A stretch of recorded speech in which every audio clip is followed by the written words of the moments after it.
వెంకటేశాయ.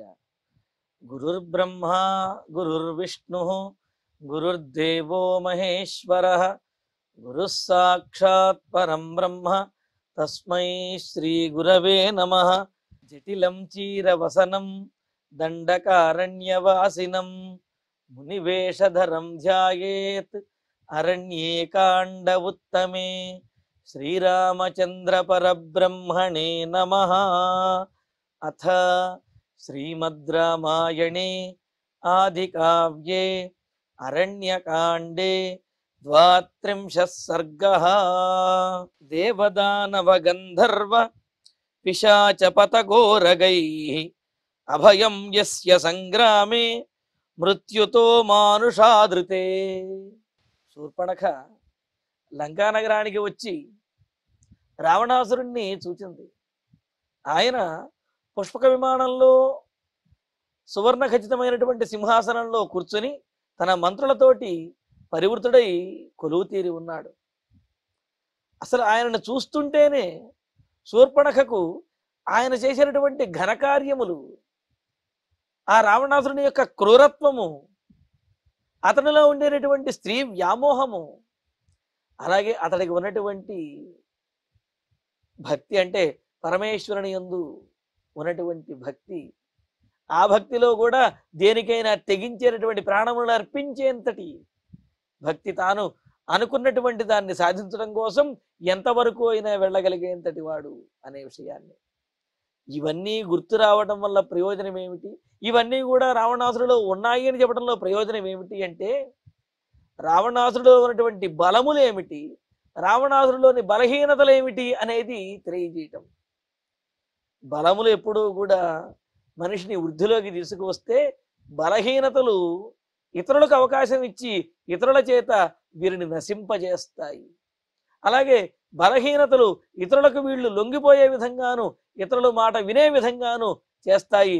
తద్వారా వారు కార్యాన్ని సాధించుకోవడానికి ఉపయోగపడతారు. అయితే వీరికి మాత్రం నష్టం జరుగుతూ ఉంటుంది బలహీనతల వల్ల. మరి అందుకనే రావణాసురులో ఉన్నటువంటి శక్తితో పాటుగా బలహీనతలు కూడా శూర్పణఖకు తెలుసు. అందుకని దేవతా స్త్రీలను, గంధర్వ స్త్రీలను, అప్సరసలను, అదేవిధంగా నాగకన్యలను, వీళ్ళందరినీ కూడా చెరబట్టినటువంటి వాడు అనే విషయాన్ని కూడా గుర్తు తెచ్చుకుంటూ, అటువంటి వాడైన రావణాసురుడిని చూచింది శూర్పణఖ అని చెప్పుకున్నాం. మరి ఇంకా ఇంతటి తెగువ, అహంకారము, మదము, ఎదురులేందనము, నిరంకుశత్వము ఎలా వచ్చాయి, ఏ ధైర్యంతో వచ్చాయి అని అంటే, తపస్సు చేసి బ్రహ్మగారిని వరం కోరినప్పుడు సమస్తమైనటువంటి దేవతల వలన, రాక్షసుల వలన మరణము రాకూడదు అని కోరుకున్నాడు. మరి నరుల వలన అని అంటే, తుచ్చమైనటువంటి నరులు తననేమి చేయగలుగుతారు అనే మానవుల మీద ఉన్నటువంటి ఆ తక్కువ భావనతోటి మానవుల గురించి అడగకుండా దేవతల వల్ల, రాక్షసుల వల్ల తనకు మరణం రాకూడదు అని కోరుకున్నాడు.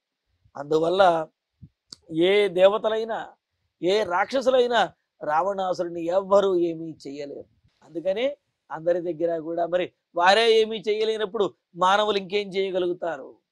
అందుకనే రావణాసురుడు తనకు ఎదురు లేదు అని చెప్పి ఈ విధంగా అందరినీ హింసిస్తూ, అందరి ఎదురు లేనంటే నిరంకుశంగా అందరినీ కూడా జయిస్తూ, అందరినీ, అన్ని లోకములను పీడిస్తూ తన అధీనంలో ఉంచుకుంటూ ఉన్నాడు. అటువంటి వాడు యస్య సంగ్రామే మానుషాదృతే.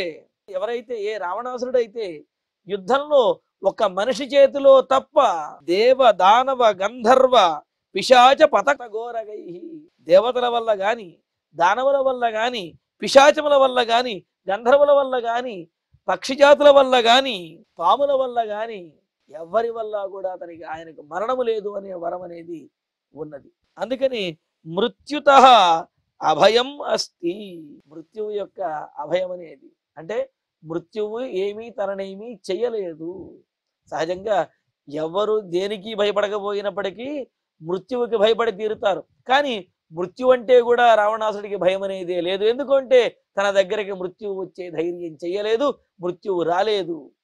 ఎందుకని అంటే దేవతలు, గంధర్వులు, గరుడులు, కిన్నరులు కింపురుషులు ఇలా సమస్తమైనటువంటి దేవతాగణములు కానీ, పక్షిజాతులు కానీ, నాగజాతులు కానీ ఇవేవి కూడా రావణాసురుణ్ణి వధించలేవు, రావణాసురుణ్ణి చంపడానికి వాటికి శక్తి లేదు.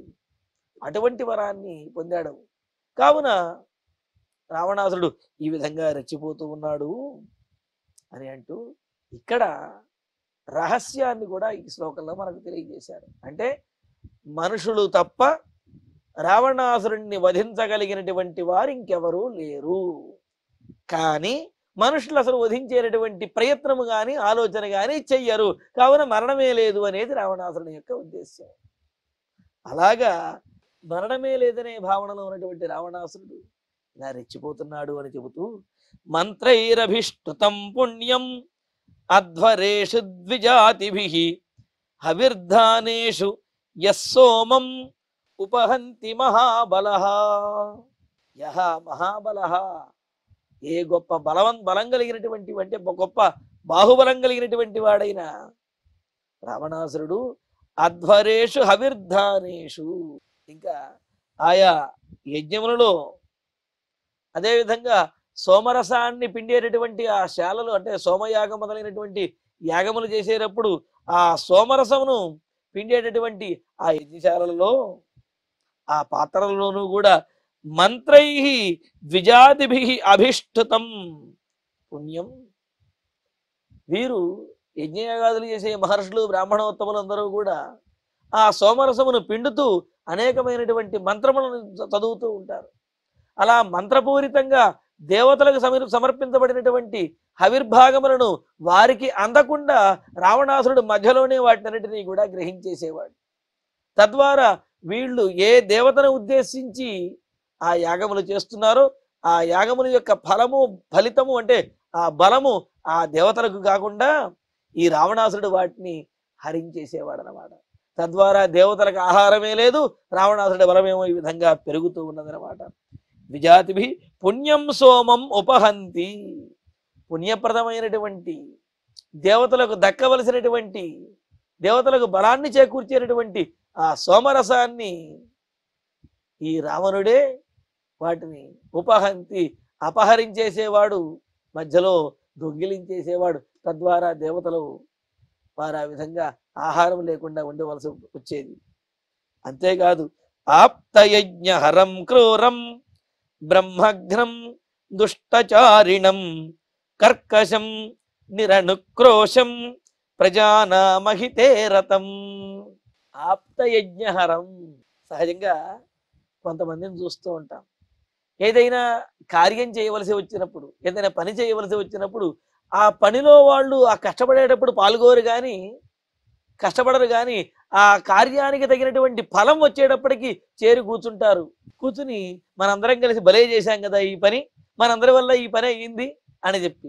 అలాగే కొంతమంది ఉంటూ ఉంటారు, ఆ పనిలో ఏదైనా నష్టం జరుగుతూ ఉన్నదంటే అక్కడ నుంచి తప్పించేసుకుని నేను గనక ఉన్నట్లయితే పని బాగా జరిగేది, నేను లేకపోవడం ఇదిగో వీళ్ళ వల్ల ఈ పని అంతా చెడిపోయింది అని చెప్పి పక్క వాళ్ళ మీద తోసేస్తూ ఉంటారు. అంటే ఏదైనా సానుకూలంగా జరిగితేనేమో మనందరము నా ప్రమేయము అని చెప్పి, ఏదైనా ప్రతికూలంగా జరిగితేనేమో నాకేం సంబంధం లేదు మీరందరూ జడగొట్టారని, ఇటువంటి వ్యక్తిత్వాలను మనం ఇప్పటికీ చూస్తూ ఉంటాం. మరి ఇక్కడ రాక్షసుల యొక్క ఈ వ్యక్తిత్వం రాక్షసులకు సంబంధించినది అనేది మనం తెలుసుకోవాల్సింది. మరి ఇక్కడ రావణాసురుడు యజ్ఞములు చేస్తూ ఉంటే, సరే మొదట్లోనే యజ్ఞాన్ని గనక విఘ్నపరిచినట్లయితే మొదట్లోనే ఆ యజ్ఞం పోయింది అని చెప్పి బాధపడతారు, అంతటితో వదిలేస్తారు. కానీ యజ్ఞం జరిగినంత కాలము జరగనిచ్చి పూర్తిగా చివరి రోజు ఆ ఫలితం ఎప్పుడైతే వస్తుందో అప్పుడు రావణాసురుడు వచ్చి ఆ యజ్ఞఫలం మొత్తాన్ని కూడా హరించేసేవాట. సహజంగా అంటూ ఉంటారు పాత్రే సమితాహ అని సంస్కృతంలో ప్రయోగం. అంటే భోజనకాలే సంగతాహ అని చెప్పంటారు. అంటే ఏమిటి, వంట చేసేంతసేపు కష్టపడేంతసేపు రాకుండా సరిగ్గా వడ్డించే సమయానికి వచ్చి వాటిని భుజించే వాళ్ళు ఎవరైతే ఉంటారో వారిని పాత్రే సమితాహ అని అంటారు. అలాగా రావణాసురుడు ఆ యజ్ఞం మొత్తం జరిగేంతసేపు జరగనిచ్చి ఆ ఫలితం వచ్చే సమయానికి ఆ యజ్ఞాన్ని హరించేసేవాడు, ఆ ఫలితాన్ని తాను గ్రహించేసేవాడు. వీళ్లకు యజ్ఞభంగం అయ్యేది, ఫలితమేమో రాక్షసులకు దక్కేది. తద్వారా వీళ్ళ యొక్క శ్రమంతా కూడా వ్యర్థమైపోయేది. ఆ విధంగా ఫలితం వచ్చే సమయానికి ఆ ఫలితాన్ని లాక్కుపోయేటటువంటి స్వభావం కలిగిన వాడిని తెలుస్తుంది.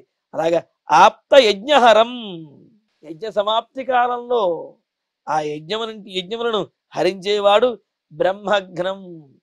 అంతేకాదు ఆ యజ్ఞయాగాదులు చేసేటటువంటి బ్రాహ్మణోత్తములని వారిని కూడా వధించేవాడు దుష్టచారిణం, దుష్టమైనటువంటి నడవడిక కలిగిన వాడు, కర్కశమైనటువంటి వ్యక్తిత్వం కలిగినటువంటి వాడు, ఏమాత్రము దయ అనేది లేనటువంటి రావణాసురుడు. ప్రజానాం అహితే రతం, ప్రజలకు అహితమును అంటే దుఃఖమును కలిగిస్తూ వారిని బాధ పెడుతూ ఆనందించే స్వభావం కలిగిన వారు.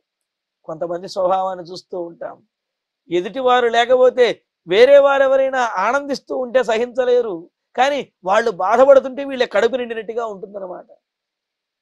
అలాగా ప్రజలను హింసించడమే పనిగా పెట్టుకున్నటువంటి వాడు, అలా హింసిస్తూ ఆనందించే స్వభావం కలిగినటువంటి వాడు రావణాసురుడు అని చెప్పి అంటూ, రావణం సర్వభూతానాం సర్వలోక భయావహం రాక్షసీ భ్రాతరం శూరం సాదదర్శ మహాబలం. ఇంకా ఎలా ఉన్నాడు రావణాసురుడు అని అంటే, రావణం అని అసలు ఆ పేరు ఎలా వచ్చింది రావణాసురుడికి అంటే, రావయతి సమస్త ప్రాణినః ఇది రావణః అంటే సమస్తమైన ప్రాణులను కూడా భయపెట్టేటటువంటి స్వభావం కలిగిన వాడు. ఎవరిని చూస్తే ఏ ప్రాణి, దేవతలు, రాక్షసులు అందరూ కూడా గదగద వణికిపోతారో, అదేవిధంగా రోధిస్తారో, అందరిని ఏడిపించేవాడు అని అర్థం రావణ అని అంటే. అటువంటి స్వభావం కలిగిన వాడు కావున అతడికి రావణుడు అని పేరుట. అలాగా సర్వభూతానాం రావణం, సమస్తమైనటువంటి ప్రాణులకు కూడా రోదనం కలిగించేటటువంటి వాడు, ఏడిపించేటటువంటి వాడు. సర్వలోక భయావహం, సమస్తమైనటువంటి లోకానికి కూడా భయాన్ని ఆవహింపజేసేవాడు, కలిగించేటటువంటి వాడు.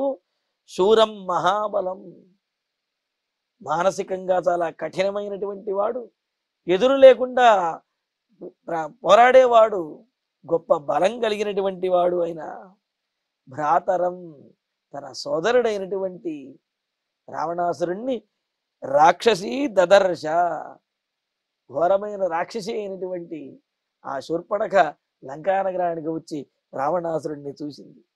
చూస్తే ఆయన అలా దూరం నుంచినే అంత గొప్పగా దేదీప్యమానంగా ప్రకాశిస్తూ ఉన్నాడు.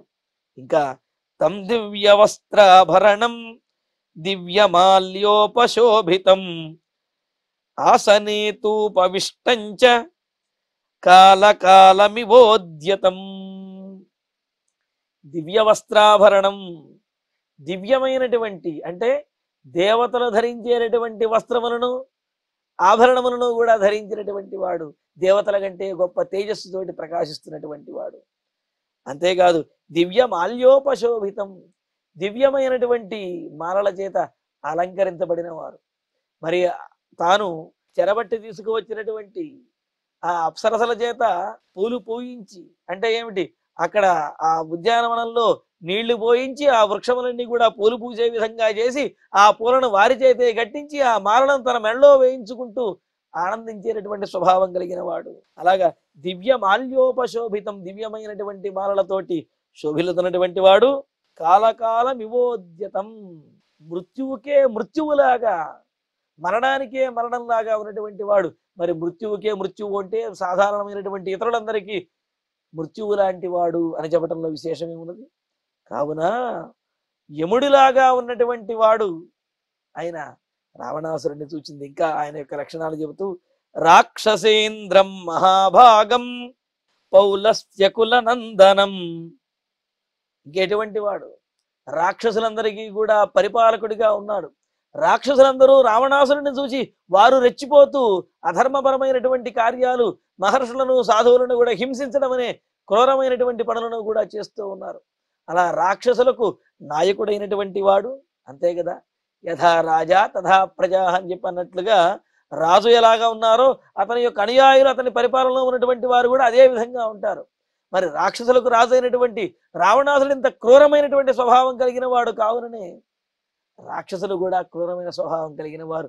అసలు వస్తుతః సాధారణంగా కూడా రాక్షసులు క్రూరమైన స్వభావం కలిగిన వారు. అయితే ఇక్కడ రావణాసుడి విషయంలో మరీ పరాకాష్ఠకు చేరుకుందన్నమాట ఆ విషయం. అటువంటి వాడు మహాభాగం పౌలస్త్య కులనందనం, గొప్ప సంపదలతోటి తులతూగుతున్నటువంటి వాడు. ఎంతటి సంపద అంటే ఇంద్రుడికి కూడా లేనంతటి సంపద, కుబేరుడికి కూడా లేనంతటి సంపద రావణాసుడి దగ్గర ఉన్నదన్నమాట. అంతటి గొప్ప భాగ్యంతో విర్రవీగుతున్నటువంటి వాడు. అంతేకాదు పౌలస్త్య కులనందనం, పులస్త్య బ్రహ్మ యొక్క ఆ వంశాన్ని ఆనందపరిచేటటువంటి వాడు అయిన రావణాసురుణ్ణి సూచింది. ఇంకా రావణం శత్రుహంతారం మంత్రిభి పరివారితం అభిగమ్యాబ్రవీద్వాక్యం రాక్షసి భయ విహ్వల. ఇంకా శత్రుహంతారం, శత్రువులు అంటే ఇక్కడ రావణాసుడికి ఎవరైతే ఎదురు తిరుగుతారో వారందరూ కూడా శత్రువులే, వాళ్ళ ధర్మాత్ములైన రావణాసుడికి శత్రువులే అన్నమాట. అలాగా శత్రుహంతారం, తనకు ఎదుటిపడినటువంటి వారు, తనకు ఎదురు తిరిగినటువంటి వారు ఎవరినైనా, ఏ శత్రువునైనా సరే హంతారం, చంపే అంటే నిర్దయగా వాళ్లను వధించేటటువంటి స్వభావం కలిగిన వాడు. అంతేకాదు మంత్రిభి పరివారితం, తనకు తగినటువంటి మంత్రులతో ఉన్నటువంటి వాడంటే రావణాసుడి యొక్క ఆ అహంకారాన్ని మదమును పెంచేటటువంటి మంత్రులే ఆయన దగ్గర ఉన్నారు. ఒక విభీషణుడు మాత్రం రావణాసురుని యొక్క ఆ మదమును అహంకారమును తగ్గించడానికి ప్రయత్నించేవాడు, తమ్ముడైనటువంటి విభీషణుడు. మిగతా వారందరూ కూడా రావణాసురుడి యొక్క అహంకారాన్ని పెంచేవాళ్లే. అంతేకాదు అభిగమ్యాబ్రవీద్వాక్యం రాక్షసి భయ విహ్వల, అటువంటి రావణాసురుడి దగ్గరికి వచ్చి భయ విహ్వల, ఆ దండకారణ్యంలో రాముడి చేత చంపబడినటువంటి 14,000 మందిని చూచి భయపడిపోయి దీనమైనటువంటి స్వభావంతో బెదురు చూపులు చూస్తూ గదగద వణికిపోతూ మరి రావణాసుడి దగ్గరికి లంకా నగరానికి పరిగెత్తుకుంటూ వచ్చింది ఆమె. అలా వచ్చినప్పటికీ కూడా ఇక్కడ రావణాసుడి దగ్గరికి వచ్చినప్పటికీ ఆ దండకారణ్యంలో రాముని యొక్క పరాక్రమం తలుచుకునేటప్పటికీ ఒంట్లో వెన్నులో వణుకు పుడుతూ ఉన్నది. తద్వారా భయ విహ్వల, భయంతో విలపించేస్తూ ఉన్నటువంటిదైన ఆ శూర్పణఖ మరి రావణాసురుణ్ణి మంత్రులతో కూడి ఉన్నటువంటి వాడైన ఆ రావణాసురుణ్ణి చూచి చాలా దారుణమైనటువంటి భయం, కఠినమైనటువంటి వాక్యం అబ్రవీత్, బెదురు చూపులతోటి బెదిరిపోతూ దీనమైనటువంటి స్వరంతో క్రూరమైనటువంటి మాటలు మాట్లాడుతూ, నోటి నుండి మాట రాకపోయినా తెచ్చుకుని మాట్లాడుతూ అంటూ ఉన్నది. తమబ్రవీద్దీప్త విశాలలోచనం ప్రదర్శయిత్వా భయమోహమూర్ఛిత సుదారుణం వాక్యమభీతచారిణి మహాత్మనా శూర్పణఖా విరూపిత. ఇంకా అభీతచారిణి, రాక్షసులలో కానీ లేదా ఎవరిలోనైనా సరే ఏమాత్రము భయము సిగ్గు లేకుండా సంచరించేటటువంటి స్వభావం కలిగినటువంటిది అని చెప్పి. సహజంగా స్త్రీలకు కొత్త ప్రాంతాల్లో కానీ కొత్త మనుషుల దగ్గర కానీ తిరగాలి అంటే కొంత బిడియము సిగ్గు ఇటువంటివి ఉంటాయి. కానీ అటువంటి సిగ్గు బిడియము ఏమీ లేకుండా ఎవరిలోనైనా సరే ఎవరితోనైనా సరే ఎంతమందిలోనైనా సరే సంచరించేటటువంటి స్వభావం కలిగినటువంటిది, భయం లేకుండా లోకమంతా కూడా సంచరించగలిగినటువంటిదైన మహాత్మనా విరూపిత, అలా సంచరించే ఆ పంచవటిలో ఉన్నటువంటి రామలక్ష్మణుల్ని కామించి మోహించి లక్ష్మణుని చేత ముక్కు చెవులు కోయబడినటువంటిది. అలాగా మహాత్మన విరూపిత, మహాత్ముడైనటువంటి ధీరుడైనటువంటి లక్ష్మణుని చేత ముక్కు చెవులు కోయబడి విరూపకరణం చేయబడినటువంటిదైన శూర్పణఖ. శూర్పణఖ అంటే చాటల వంటి గోళ్ళు కలిగినటువంటిదైన ఆ శూర్పణఖ రావణాసురుడితోటి ప్రదర్శయిత్వా అంటే అలా ముక్కు చెవులు కోయబడి, ఇదిగో చూడు ఎవరో నా ముక్కు చెవులు కోసేశారు అని చెప్పి తన దీనమైనటువంటి స్థితిని, తనను వేరే వారు దండించినటువంటి స్థితిని, నీ చెల్లెలైనటువంటి నాకే ఇటువంటి దీనమైనటువంటి స్థితి వచ్చింది అంటే నీకు ఎంతటి అవమానం, నువ్వు ఎంత చేతకాని వాడివని చెప్పి తెలుస్తున్నది అన్నట్లుగా తన విరూపకరణాన్ని, ముక్కు చెవులు కోయబడినటువంటి తన ముఖాన్ని ప్రదర్శయిత్వ రావణాసురుడికి చూపిస్తూ భయమోహమూర్ఛిత, అయితే ఆ విషయాన్ని, ఆ ముఖాన్ని చూపించగలిగింది కానీ ఆ విషయాన్ని తన లక్ష్మణుడు తన ముక్కు చెవులు కోశాడనే విషయాన్ని చెప్పడానికే భయపడిపోతూ ఉన్నదన్నమాట. అంటే ఆ సంఘటన తలుచుకుంటేనే, ఆ సంఘటన తలుచుకుంటూనే శూర్పణఖకి భయం కలుగుతున్నది. దాంతో భయమోహమూర్ఛిత, భయంతో సొమ్మసిల్లి పడిపోయినదై మరలా లేచి దీప్త విశాలలోచనం, తన చెల్లెలైనటువంటి శూర్పణఖకు ఈ విధంగా ముక్కు చెవులు కోయబడి ఉండడం చూసినటువంటి రావణాసురుడు వెంటనే కళ్ళు పెద్దవి చేసి ఆ కళ్ళు ఎర్రబడ్డాయి అన్నమాట కోపంతో.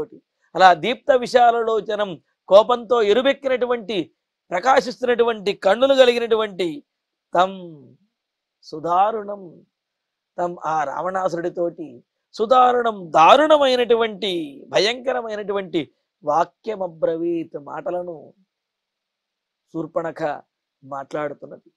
ఈమె మాటలతోటి రావణాసురుడికి మరి కోపం అనేది, విపరీతమైనటువంటి కోపము వస్తుంది. ఎప్పుడైతే కోపం పెరిగిందో అప్పుడు ఆలోచన శక్తి నశిస్తుంది. మారీచుడు చెప్పినటువంటి మాటలతోటి ఆలోచనా శక్తి కలిగి రావణాసురుడు మరలా లంకా నగరానికి వచ్చేస్తాను అంతఃపురంలోకి వెళ్ళిపోయాడు. కానీ ఇక్కడ శూర్పణఖ చెప్పేటటువంటి రెచ్చగొట్టేటటువంటి మాటలతోటి రావణాసురుడు ఆలోచనా శక్తిని కోల్పోయి నిర్ణయం తీసుకుంటాడు. మరి రావణాసురుడు తీసుకున్నటువంటి ఆ నిర్ణయం ఏమిటి, దాన్ని ఏ విధంగా అమలుపరిచాడు అనే విశేషాలను తర్వాతి ప్రవచనంలో, తర్వాతి సర్గలో మనం తెలుసుకుందాము. ఇక ఇప్పుడు శ్లోకాలను పారాయణ చేసుకుందాము. దేవదానవ గంధర్వ పిశాచ పతఘోరగై అభయం యస్య సంగ్రామే మృత్యుతో మానుషాదృతే మంత్రైరభిష్ఠుతం పుణ్యం అధ్వరేషు ద్విజాతిభిః అవిర్ధానేషు యస్ సోమం ఉపహంతి మహాబలిః ఆప్తయజ్ఞహరం క్రూరం బ్రహ్మఘ్నం దుష్టచారిణం కర్కశం నిరనుక్రోశం ప్రజానామహితే రతం రావణం సర్వభూతానాం సర్వలోకభయావహం రాక్షసీ భ్రాతరం శూరం సాదదర్శ మహాబలం తం దివ్యవస్త్రాభరణం దివ్యమాల్యోపశోభితం ఆసనేతూపవిష్టంచ కాలకాలమివోద్యతం రాక్షసేంద్రం మహాభాగం పౌలస్త్యకులనందనం రావణం శత్రుహంతారం మంత్రిభిః పరివారితం అభిగమ్యాబ్రవీద్వాక్యం రాక్షసీ భయవిహ్వలా తమబ్రవీద్దీప్త విశాలలోచనం ప్రదర్శయిత్వా భయమోహమూర్ఛిత సుదారుణం వాక్యమభీతచారిణి మహాత్మనా శూర్పణఖా విరూపిత. ఇత్యార్షే శ్రీమద్ రామాయణే ఆదికావ్యే అరణ్యకాండే 32 సర్గః. ఇక ఇప్పుడు క్షమాప్రార్థన మంగళాంతంగా ఈనాటి ప్రవచన పారాయణ కార్యక్రమాన్ని పరిపూర్ణం చేసుకుందాం. యదక్షరపదభ్రష్టం మాత్రాహీనంతు యద్భవేత్ తత్సర్వం క్షమ్యతాం దేవ నారాయణ నమోస్తుతే. కాయేన వాచా మనసేంద్రియైర్వా బుద్ధ్యాత్మనా వా ప్రకృతే స్వభావాత్ కరోమి యద్యత్ సకలం వరస్మై నారాయణాయేతి సమర్పయామి. శ్రియః కాంతాయ కళ్యాణ నిధయే నిధయేర్ధినాం శ్రీవేంకట నివాసాయ శ్రీనివాసాయ మంగళం.